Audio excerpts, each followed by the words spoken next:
Hello and welcome back. GovDoc News, no opinions, just facts and summaries of government documents. You take it from there. We are back with the President's fact sheet from October 29th, 2025. The President brings home more billion-dollar deals during state visit to the Republic of Korea. All right, so these are the economic deals and agreements signed during the President's visit to South Korea, officially called the Republic of Korea, or ROK, as the final part of a larger trip to the Indo-Pacific region. Exports and investments. This part highlights major purchases and partnerships that directly help U.S. companies sell more stuff abroad and create jobs at home.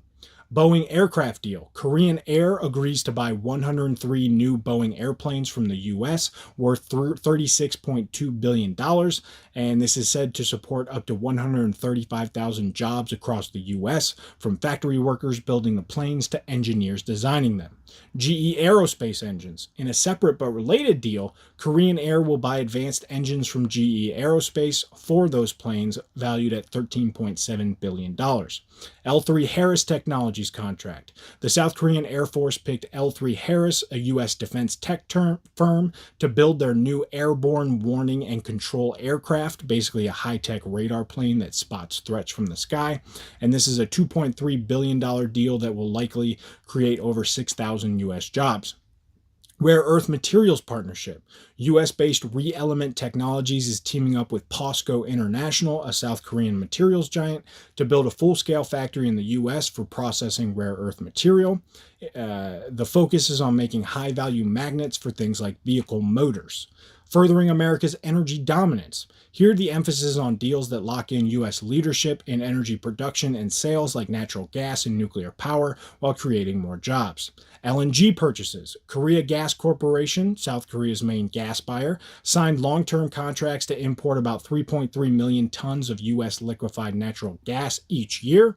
Uranium enrichment expansion. Centrus Energy Corp., a U.S. nuclear fuel company, along with South Korea's KHNP and POSCO International, agreed to grow Centrus's uranium processing plant in Piketon, Ohio. This will create 3,000 U.S. jobs and boost the country's ability to enrich uranium, which is a key step in making nuclear fuel.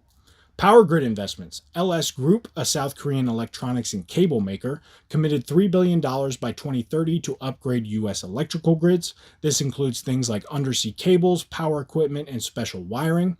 Their U.S. arm, LS Greenlink, is already building a $681 million factory in Virginia specifically for this work. Promoting America's advantage in the technology revolution.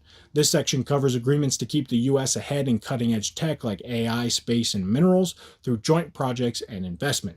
Technology prosperity deal. The U.S. and South Korea are signing a broad agreement to work together on science and technology.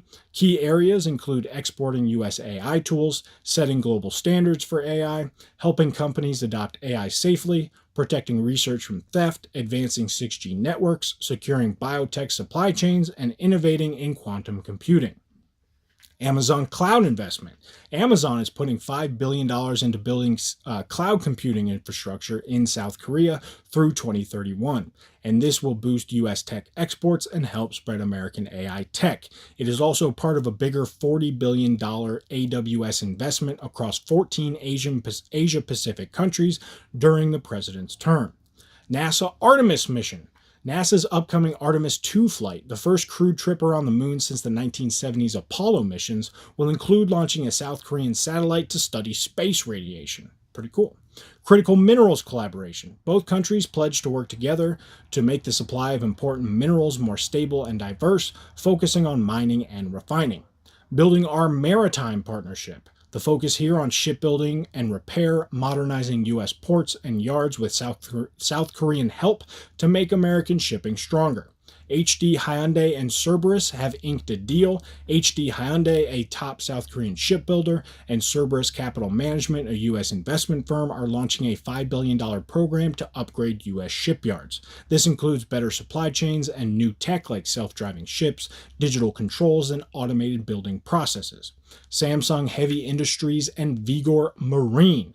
These two will team up on maintaining, repairing, and overhauling naval ships, plus automating shipyards and building new U.S.-flagged vessels.